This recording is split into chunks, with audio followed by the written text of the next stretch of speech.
ही, क्योंकि जब ये प्रधानमंत्री बन गए तो इनके पास सारी लिस्ट आ गई। वैसे तो ये झूठ बोलते थे कि मेरे पास सारी लिस्ट है, मैं लेके घूमता, मुख्यमंत्री थे तो कहां से होती इनके पास।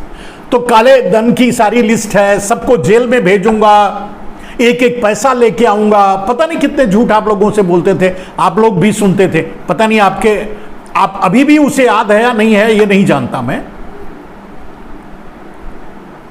तो काले धन को देखते ही जब जैसे इनको 400 लाख करोड़ दिखा से ज्यादा दिखा, तो ये सोचे ये इन भारतीय भिखारियों को क्यों दूं, आम आदमी को क्यों दूं, सरकार में ये पैसे क्यों लाऊं।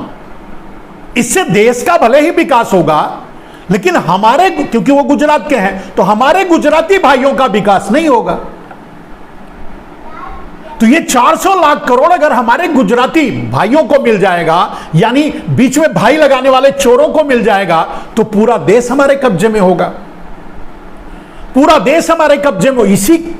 इसी काले धन के बल पे हम लोगों को खरीदेंगे, इसी काले धन पे हम लोगों को दबाएंगे, इसी काले धन पे हम देश की सारी संपत्ति, सारे इंस्टीट्यूशन खरीद कर अडानी को दे देंगे। हमारा कोई भाई, गुजराती भाई या बीच में लगाने वाला भाई चलाएगा देश, पूरे देश पर हमारे भाई का कब्जा होगा।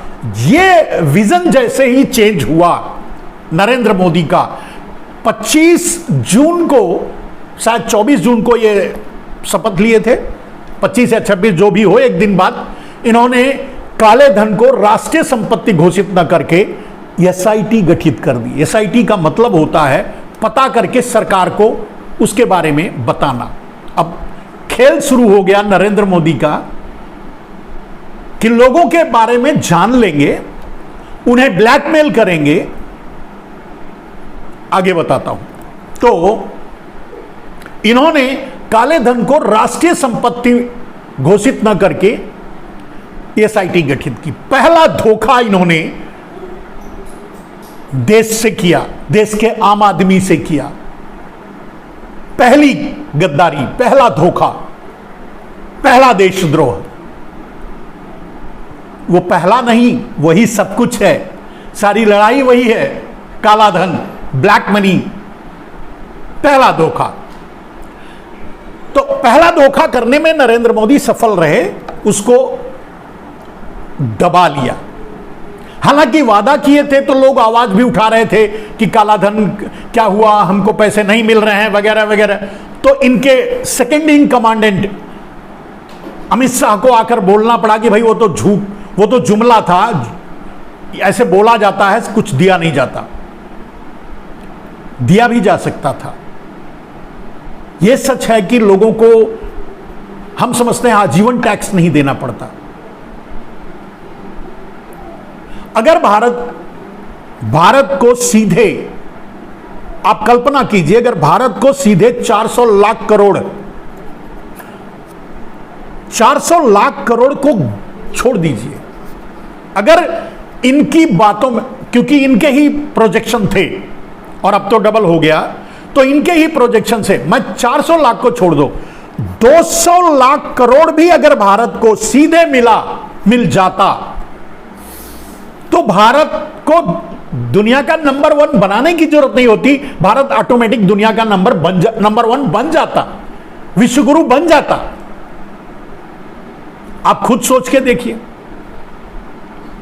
जैसे अगर भारत को 200 लाख करोड़ नरेंद्र मोदी राष्ट्रीय संपत्ति घोषित कर देते, हम 400 को छोड़ देते हैं, 200 लाख करोड़ की बात करते हैं, आधे की, और आधा अगर मिल जाता सीधे सरकार को, तो क्या क्या हो सकता था।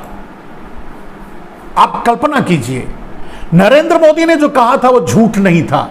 नरेंद्र मोदी गद्दी पर बैठने के बाद झूठे बने, देश से देशद्रोह किया। पहले वो झूठ नहीं बोल रहे थे, बाद में उन्होंने झूठ बोला, झूठ बुलवाया, और मात्र इसलिए क्योंकि वो गुजराती हैं, उन्होंने, वो कहते हैं क्योंकि उनके खून में व्यापार है, तो उन्होंने व्यापार शुरू कर दिया, राजनीति नहीं। राजनीति से हट गए, राजनीति छोड़ दी।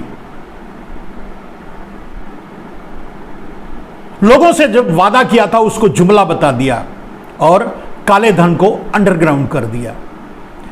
मैंने उदाहरण दिया कि 200 लाख करोड़ अगर भारत को सीधे मिल गया होता, भारत सरकार को,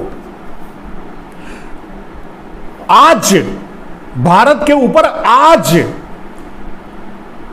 लगभग 155 लाख करोड़, मतलब 150 लाख करोड़ के ऊपर कुछ आसपास कर्जा आज, जबकि 100 लाख करोड़ से ज्यादा नरेंद्र मोदी ने कर्जा किया।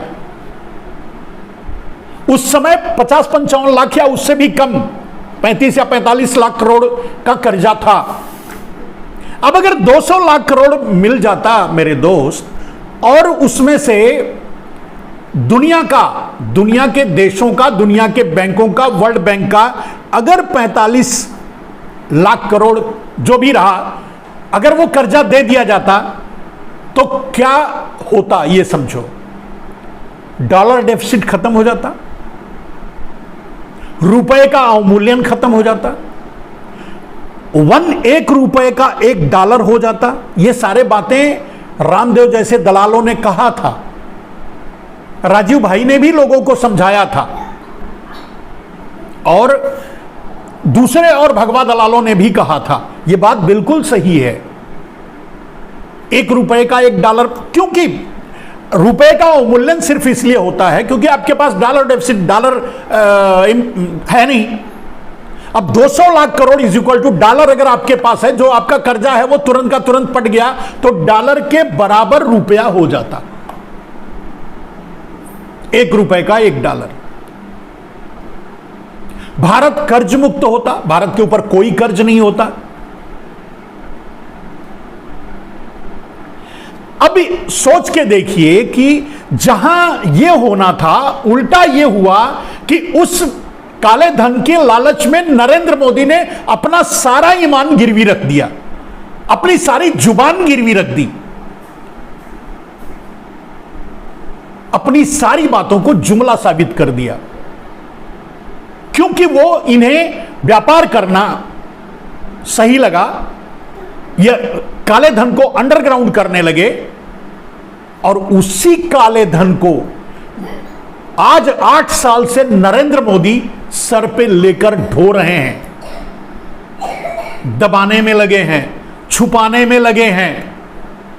तो क्या हो सकता था पहले यह बता दूं आपको, और क्या हुआ वो बता दूं आपको। तो क्या हो सकता था कि अगर 45 लाख करोड़ जो भारत पर कर्जा था उसे चुका दिया जाता तो भारत कर्ज मुक्त हो जाता।